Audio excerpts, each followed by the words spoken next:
ഒരു അലട്ടലും ഇല്ല. ഞങ്ങള് പ്രഖ്യാപിച്ച പല കാര്യങ്ങളും ചെയ്തു. ഒന്ന്, രാഹുൽ ഗാന്ധി ഇടപെട്ട് കർണാടക ഗവൺമെന്റിനെ കൊണ്ട് ചെയ്യിപ്പിച്ച 100 വീടുകളുടെ പണം കൈമാറി. ഒന്ന്, ലീഗ് പ്രഖ്യാപിച്ച 100 വീടുകളുടെ സ്ഥലം ഏറ്റെടുത്ത് നിർമ്മാണ പ്രവർത്തനം തുടങ്ങി. അപ്പൊ എത്രയും 200 വീടായി. ആകെ 400 വീടേ ഉള്ളൂ. ഇനി ഞങ്ങളുടെ സ്ഥലം കിട്ടാൻ അടുത്ത ആഴ്ച ഞങ്ങളുടെ രജിസ്ട്രേഷനാണ് സ്ഥലത്തിന്റെ.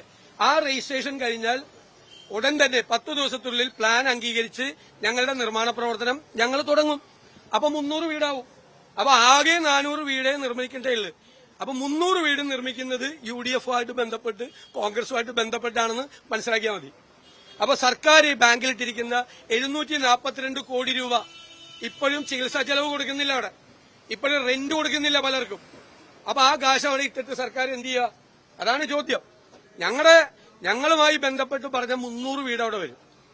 ഇപ്പൊ യൂത്ത് കോൺഗ്രസിന്റെ കാര്യം പറയും. യൂത്ത് കോൺഗ്രസ് കളക്ട് ചെയ്ത 1,05,00,000 രൂപ അത് KPCCക്ക് കൈമാറും അടുത്ത ദിവസം. ഇതെല്ലാം ക്ലിയറാണ്.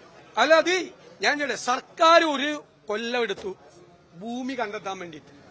സർക്കാർ ഞങ്ങൾക്ക് ആ ഭൂമി തരില്ല എന്ന് പറഞ്ഞപ്പോഴാണ് ഞങ്ങൾ ഭൂമി നോക്കി തുടങ്ങിയത്. 3 മാസമേ ഉള്ളൂ. നിങ്ങൾക്കറിയാം എന്തുകൊണ്ടാണ് സർക്കാർ ഒരു കൊല്ലം വൈകിയത്? വയനാട്ടിലെ പല ഭൂമി നിയമപ്രശ്നങ്ങളിൽ കുരുങ്ങിക്കിടക്കുക.